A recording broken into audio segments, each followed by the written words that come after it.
16ก็จะมีงานประเพณีเขาเอิ้นว่าวันสงกรานต์เนาะเอาเชิญส่วนเนี่ยฮะจะมาน้ำกันมานํกันบ่เราเห็นวิถีชีวิตของชาวบ้านนี่บวกก็ถ่ายเป็นอ่างเก็บน้ำเลยแต่ป่าไม้นี่ยังอุดมสมบูรณ์อยู่โอ้พี่น้องเอ้ยนี่จุดกังหันลมจุดเมื่อกี้นี่เฮาลงมาแต่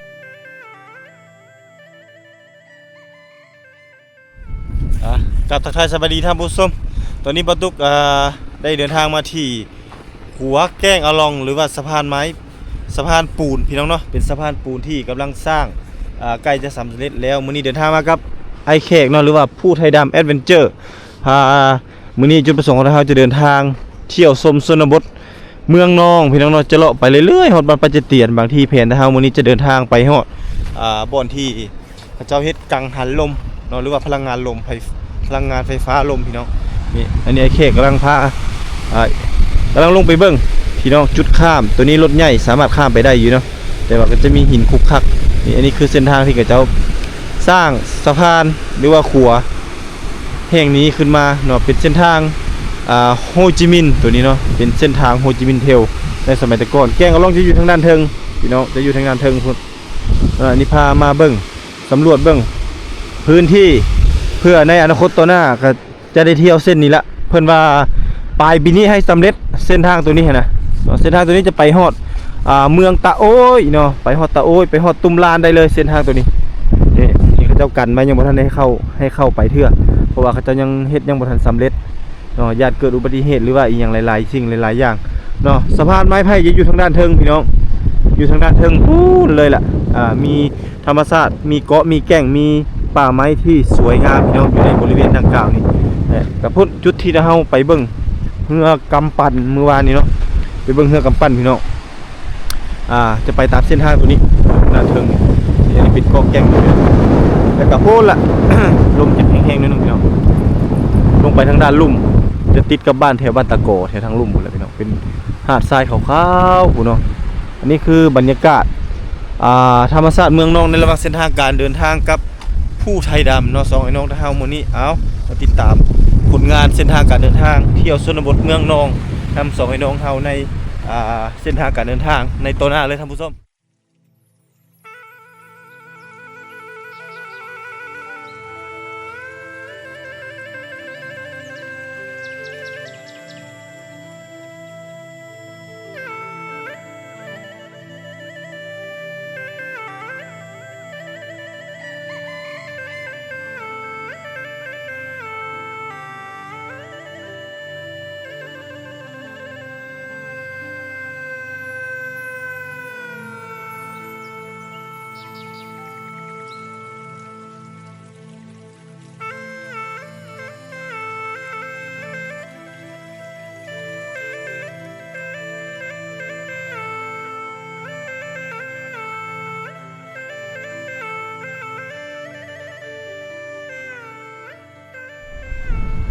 มาฮอดแล้วพี่น้องอันนี้คือ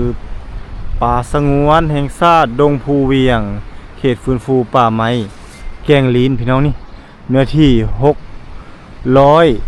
680เฮกตาร์เนาะ680เฮกตาร์เนาะดงภูเวียงพี่น้องนี่อันนี้คือจะปลูกยาวของมันเลยเด้มานี่คือสถานที่ท่องเที่ยวพี่น้องนี่คือแกงลีนหรือว่าแกงลีนเนาะที่เราเขาเอิ้นว่าแกงลีนแกงลีนเป็นสถานที่ท่องเที่ยวอันดับต้นๆของเมืองนองเลยเนาะเพราะว่าในส่วนหลายนี้จะเป็นเทศกาลตัวอย่างว่าคือเทศกาลงานประเพณีก็คือวันที่13 14 15 16ก็จะมีงานประเพณีเขาเอิ้นว่าวันสงกรานต์เนาะลาวไทยก็จะจัดงานนี้ขึ้นมาเราก็จะเอาวงดนตรีลงไปอยู่ทางด้านลุ่มนี้แล้วก็ประชาชนอยู่หลายบ้านต่อหลายที่หลายบ่อเขาจะพากันมาเที่ยวมาชมบรรยากาศแก้งลิ้นดังกล่าวนี่พี่น้องแต่ว่าปีนี้น้ำเหือดแห้งหลายเลยพี่น้องน้ำลงหลายเนาะจากแก้งลิ้นเห็นเป็นเกาะเป็นแก้งต่างจากทุกปีพี่น้องนี่เป็นเกาะเป็นแก้งเหือดแห้งมาแต่ทางด้านเทิงพี่น้องผมว่าปีนี้สิแล้งหรือบ่หรือว่าจังใดสิมีน้ำให้ลิ้นหรือบ่แต่ช่วงนี้เทศกาลนี้ผู้คนยังลงไปลิ้นได้อยู่นี่ลงไปหาอยู่หากินหาปูหาปลานี่แหละพี่น้องเหมาะแก่การมาพักผ่อนเพราะว่าจะเป็นเทศกาลอย่างต่างๆเพราะว่าเขตนี้นักท่องเที่ยวสามารถเดินทางมาเที่ยวได้เพราะว่า เป็นแหล่งท่องเที่ยวไปแล้วเนาะสามารถมาเที่ยวมาชมมาพักผ่อนหรือว่ามาหาปูหาปลาอยู่ในเขตบริเวณดังกล่าวนี้ได้เนาะเพราะว่าเพิ่นเปิดเป็นแหล่งท่องเที่ยวแล้วแต่ถ้าสมมุติว่าเป็นวันพักผ่อนตัวอย่างวันเสาร์อาทิตย์หรือว่าอย่างต่างๆเนาะสามารถมาเที่ยวมาชมได้คือกันพวกพี่น้องผมกำลังพากันหาปลาเลยเนาะพี่น้องเนาะหาจับปลาพวกแหปลาขึ้นมาลิ้นน้ำแต่เขาเจ้าแก้เครื่องนี่ก็บ่ฮู้ว่าเดินทางมาแต่ไสเนาะเขาเจ้าพากันมาลิ้นมาเที่ยวคือกันเนาะสบายดีพากันมาแต่ทางใดนี่มาแต่เมืองนอกมาแต่เมืองนอง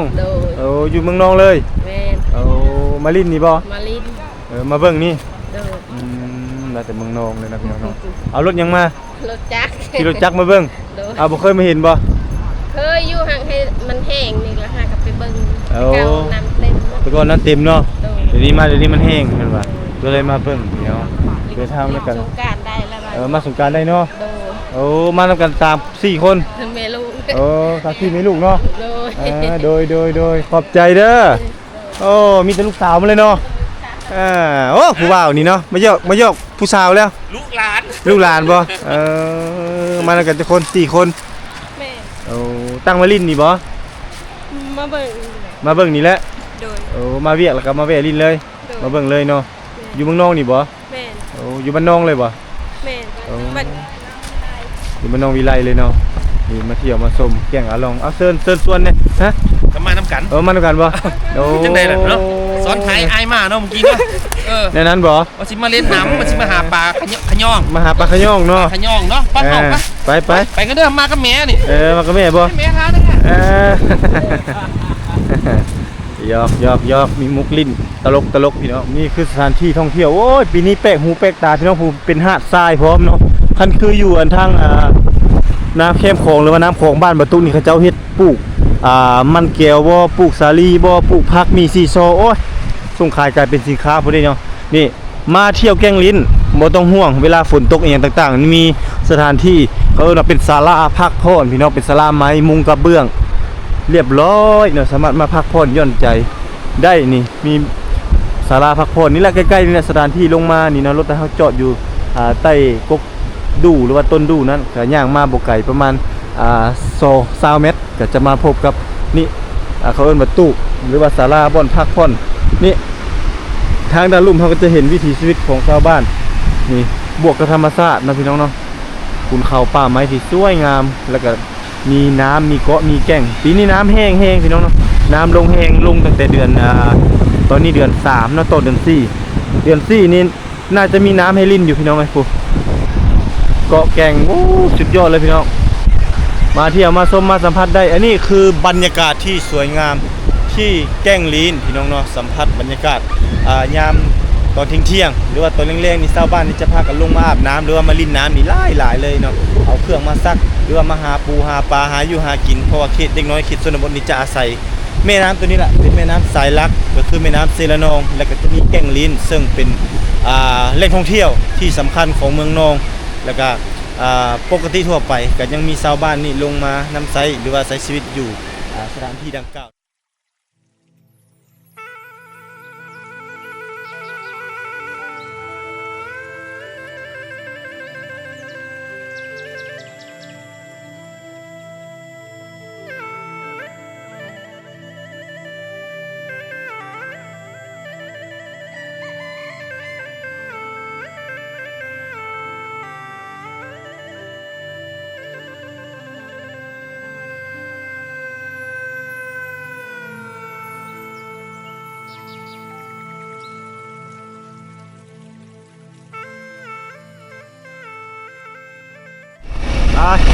ตอนนี้มาทุกครับ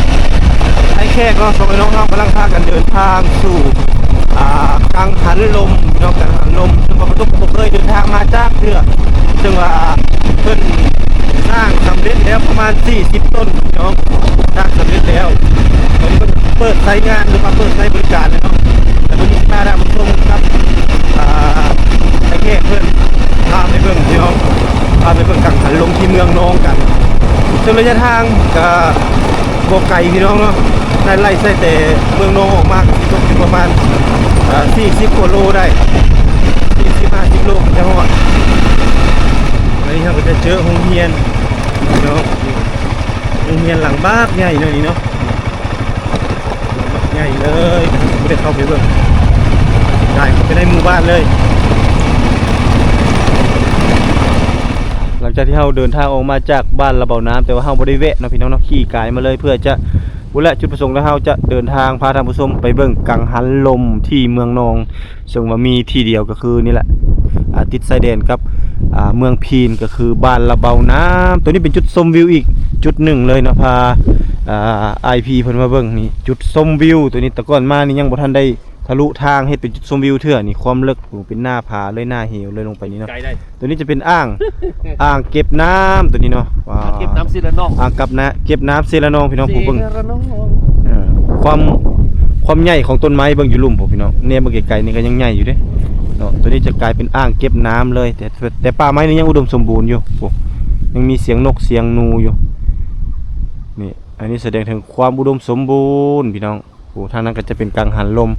มื้อนี้2ไอ้น้องแต่เฮาจะพาท่านผู้ชมเลาะเที่ยวชมเนาะไปตามเส้นทางนี้เลยเพื่อ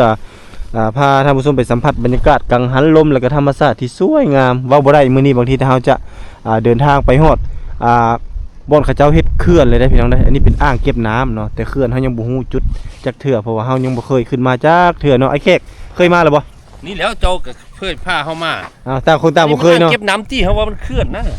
แต่นี่มันเคลื่อนนะ ก็เขื่อนนั่นแหละ เคลื่อนเนาะเซละน้องเนาะ เขื่อนนั่นแหละเพราะว่าเวลาเขาเจ้าตันมันก็สิขึ้นน่ะนี่ เขา แต่นี่ ลมมันแห้งเวลาเขาจะตั้งการหันลมนี่เขาจะต้องมาตั้งแถวๆเคลื่อนนี่แหละเพราะว่าลมมันแห้งแรงมากเบิ่งคืนอยู่น้ำกับหูน่ะ เนาะ ตอนแนมเห็นคืนในน้ำมันแสดงว่าคลื่นแรงนะเนี่ยคลื่นแรง คลื่นแรงมากเนาะนี่ แล้ว พี่น้อง ข้างในนี้สิงสาราสัตว์เพียบเลยนี่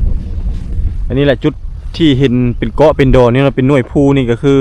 ป่าไม้ที่ยังเขียวงามหรือว่าอุดมสมบูรณ์อยู่พี่น้องยังมีสัตว์สาวาสิ่งบ่ว่าจะเป็นเสือเนาะบ่ว่าจะเป็นหมูป่าหรือว่าฟานมีอย่างต่างๆเนาะยังเต็มอยู่เนาะชายแดนทางนี้น่าจะติดโจทย์กับแขวงสารวัตรพี่น้องเนาะ สารวัตร น่าจะติดกับสารวัตร ครับ ก็คืออย่างนอก ข้ามไปพุ่นกับสารวัตรบ่ น่าจะสารวัตรนั่นแหละ กับสารวัตรครับ น่าจะเขตแถวดงเขาเอิ้นว่าเขตป่าสงวนดงภูเวียงนะน่าจะแม่นตัวนี้ดงภูเวียงเนี่ยเป็นสายติดโจทย์ฮอดพูดเลยเนาะเฮากำหนดบ่ได้เนาะ อยู่สูงเติบเป็น อยู่สูงแล้วพี่น้องสูงกว่าระดับหน้าน้ำทะเลจักไรพุ่นเลยนี่ ร้อยเมตร เอาไปเดี๋ยวเดินทางต่อ สิบวัตต์แล้วล่ะ นี่คิกไอแม่นบ่ ไปจากร้านมีชัยรถเช่า ปะทะกับโคตรพี่น้องเนาะ ทางชี้เล่นเป็นร้อยก็ได้ ไปเลยวัน แล้ นี้ วจะมีบ้านให้เล่น100เศร้า ใช่เนาะออกเดินทางถึงมิติใหม่พี่น้องเนาะขอบคุณนะฮะตอนนี้เดินทางเข้ามาแล้วพี่น้องเนาะครับไอ้แขกกันหรือว่าเขาก็ได้รับอนุญาตจากรปภนี่เนาะไปพี่ก่อนวะฮะไปพี่ก่อนเนาะไปนี่เราจะเบิ่งธรรมชาติสวยมากพี่น้องบรรยากาศจังหันลม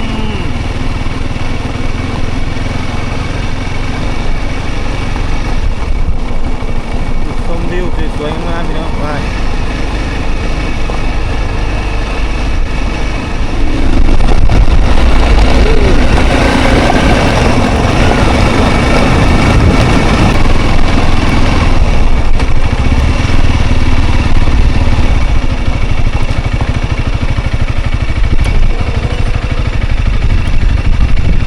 ดูพี่น้องจุดชมวิวกังหันลมเนาะพี่น้องนี่สุดยอดสวยงามมากเลย A30 A35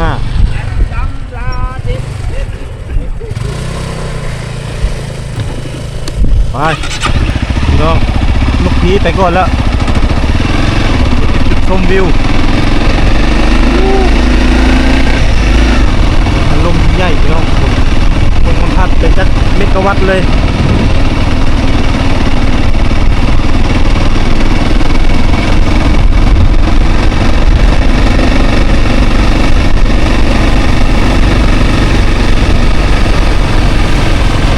ยอ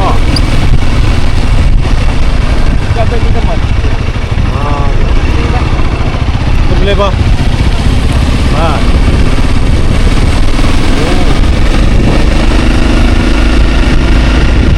ไม่กล้าเลย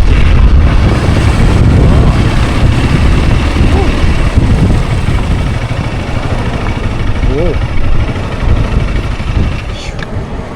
ยอดเลยน้องนี่เมชชิ่งเลยพี่น้องเสียงลมดังพลิกกระแสไฟได้สบายเลยนี่น้องๆอ๋อสุดยอดเพื่อที่เอาเสามาได้แต่ละต้นพี่น้องเอ้ยมีโอกาสเดินทางมาเที่ยวแล้วกังหันลมนี่เนาะนี่ยังมีจุดชมวิวอีกเดี๋ยวจะขึ้นไปเบิ่งทางด้านนี้อันนี้เป็นจุดชมวิวจะเฮ็ดเล็กขึ้นไปเลยไปเดินไดขึ้นไปแล้วเราก็จะพบกับบรรยากาศพี่น้องอู้สุดยอดตัวนี้เป็นน่าจะเป็นแคมป์เขาเจ้าในสมัยแต่ก่อน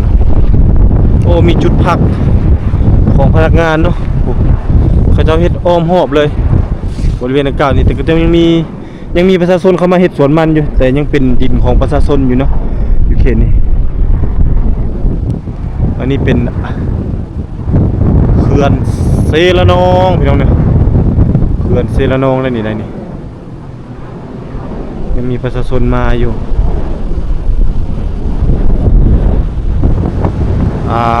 บนที่เขาเจ้าติดตั้งนี่จะเป็นลักษณะแบบโค้งเลยเนาะเป็นทางโค้งไปตามเขื่อนนี่แหละไต่เขื่อนไปเลยพี่น้องโค้งไปฟังเสียงพี่น้องว้าวสุดยอดมาสุดยอด เสียงมันสุดยอดเป็นตะย่านพี่น้องเลยเอามาอยู่ใกล้ๆแล้วรู้สึกว่าอยากเป็นวินจังได๋บ่จักเนาะนี่บรรยากาศที่เฮาเดินพุ่นแหละเข้ามาแต่พุ่นแหละเฮาขออนุญาตเข้ามาเรียบร้อยเนาะจากเจ้าหน้าที่หน่วยงานที่เกี่ยวข้องออกจากหมู่บ้านนั้นมาเลยเนาะสมพ่อที่เขาเจ้ามาตั้งกังหันลมอยู่พี่น้องหรือว่าไฟฟ้าพลังงานลมนี่ทางด้านรูปจะเป็นเครื่องเซละนองเป็นไฟฟ้าพลังงานน้ำทางเทิงเป็นไฟฟ้าพลังงานลมที่อยู่ตามสายภูแต่นี่เพิ่นเฮ็ดแล้วน่าจะประมาณ40ต้นพี่น้องที่เขาเจ้าเฮ็ดเนาะโดยเป็นการร่วมทุนของบริษัทจากเวียดนามเนาะเข้ามาลงทุนอยู่ในสถานที่ดังกล่าวนี่บ่จะเป็นต้องไปเที่ยวไกลเลยพี่น้องบ่จะเป็นต้องไปเที่ยวถึงเวียดนามแล้ววันนี้มาที่เมืองนองก็ได้เที่ยวแล้วได้เห็นแล้วกังหันลมสุดยอดกล้าเที่ยวเย็นสบายเนาะสำหรับมีคนเวียดนามอยู่นี่แม่น ยาม จะมายามทำหน้าที่นี่แหละแต่เขาก็ยังอนุญาตอยู่เนาะให้ประชาชนเข้ามาเฮ็ดสวนมันนี่ทำเฮ็ดได้อยู่ชาวบ้านก็มาเฮ็ดสวนมันอยู่เฮ็ดสวนมันแต่ว่าเข้าได้สบายเข้าได้คนเวียดนามเขาบ่ได้สนใจแล้วเขาสนใจแค่ว่ามาตั้งอันนี้ซื้อที่ส่วนมากก็เป็นที่ของชาวบ้านเราได้ขึ้นไปเบิ่งแล้วเนาะจุดชมวิวอยู่ทางด้านเทิงตอนนี้กำลังเดินทางเลาะขี่รถเลาะทั่วเลยพี่น้องๆเลาะเที่ยวชมทั่วบริเวณกังหันลมเขามาแวะนี่หน่อยนึงพี่น้องเอ้ยนี่จุดกังหันลมจุดเมื่อกี้เฮาลงมาแต่พูดแหละพี่น้องสุดยอดฮะสุดยอดงามบ่เคยเห็นมั้ยวะบ่เคยเลยครั้งแรกเลยแล้วมันก็เป็นตะย่านพร้อมนะแต่ตุ๊กไปยืนคางมันสิเป็นจังได๋ครึ่งมันต้องเว้าอย่างไรครึ่งเลยพี่น้องแต่ก่อนเคยไปเบิ่งแต่ประเทศไทยเนาะแล้วก็เวียดนามก็แนมเห็นอยู่แต่บ่เคยไปจักเทื่อส่วนหลายไปทางประเทศไทยทางนครราชสีมาพี่น้องจักเทื่อนี่หยังแหละที่บ่ตุกเคยไปแต่ดนๆแล้วพี่น้องแต่ปีกาย2ปีหลังหมดแหละอันนี้มันหมุนได้160องศาบ่300บ่รอบเลยเนาะ360องศาพี่น้องเนาะหมุนรอบเลยเอาตามทิศทางของลมมันมาทางใดมันก็หมุนได้หมดสามารถผลิตกระแสไฟฟ้าปั่นทางด้านเทิง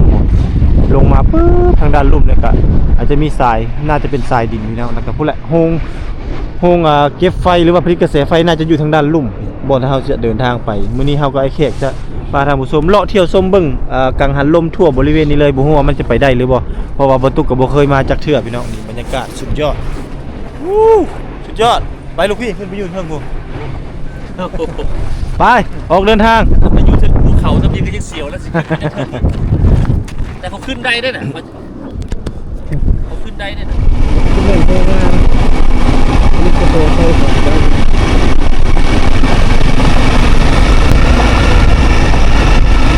เลี้ยวขวาเนี่ยเขาสิบุไปเนาะแต่เขาสิไปเลี้ยวซ้ายอีกแล้วนี่เป็นอีกจุดหนึ่งพี่น้องลมแหงหลายเลยนี่เนาะผลผลิตกระแสไฟยอดเลยกังหันลมพี่น้องพูดหน่อยจนทั่วบริเวณนี้เลยเขาเลาะกันไปเขกมันเนาะเลาะทั่วบริเวณนี้ยอดมีเน็ตพร้อมแล้วนี่เขาตั้งลักเฉพาะของเขาเลยนี่จะมีลักเสาอินเทอร์เน็ตพี่น้องเนาะแล้วกวดกระแสลมพร้อมว่าลมแห้งทำใดก่อนที่จะมาตั้งก็ต้องได้กวดก่อนตกก็เคยได้เข้ามาสัมผัสแบบใกล้ๆเลยพี่น้อง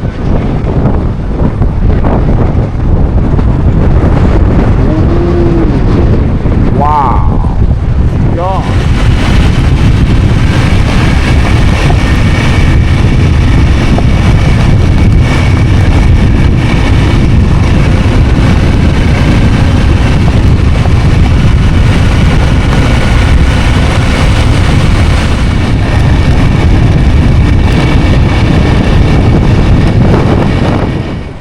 สวรรค์หนึ่ง WPPA 32พี่น้องนี่เป็นสวรรค์หนึ่งเดี๋ยวนี้มันเขาจะเจาะหน่วยปูเลยพี่น้องเลยเจาะหน่วยปูเลยเนาะมีหมาอยู่มีหมามีสุนัขอยู่โอ้โหมีคนเขามาที่ไหนสวนหมูไปโตได้หรือบ่นี่ไปนี่ได้บ่ไปนี่ได้บ่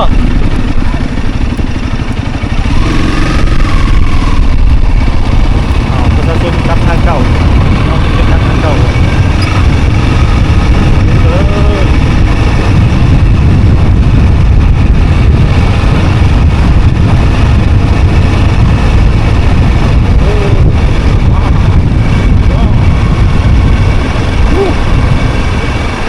ยอดเลย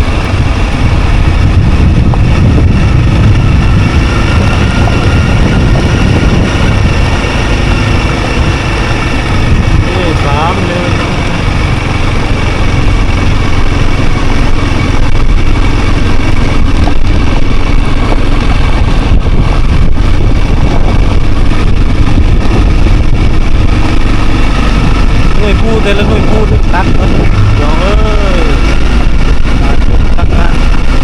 ฟ้าลงหมดเลย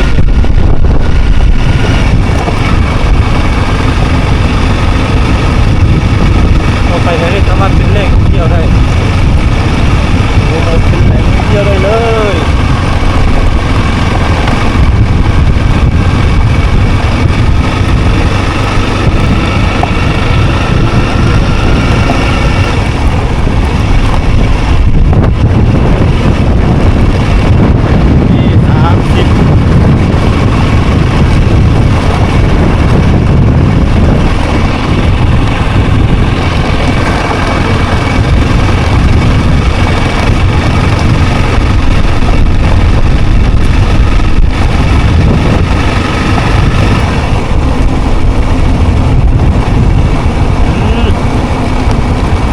แห้งลายทางนี้พี่น้องทางนี้แห้งลายเลยยอดไปเลย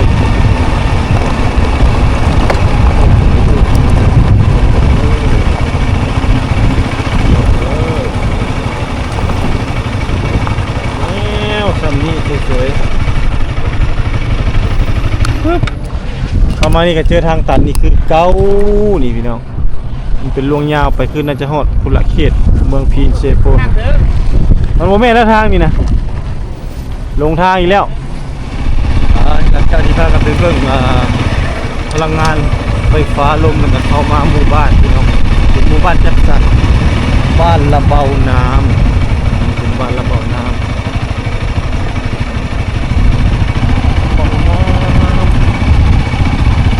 บ้านเพื่อนเป็นทรงเดียว วงเดียวกันหมดเลย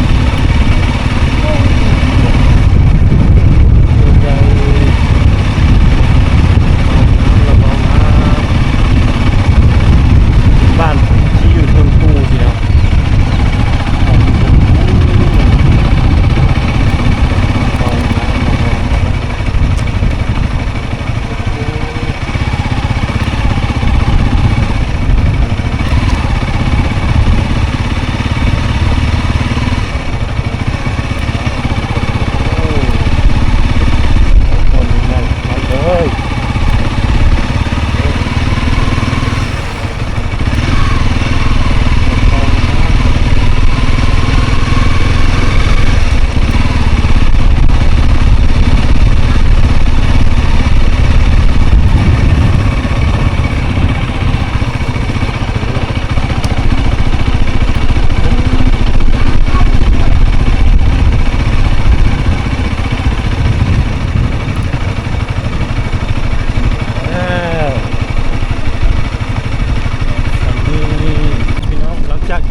ที่รถเลาะว่ามีกิจกรรมเนาะ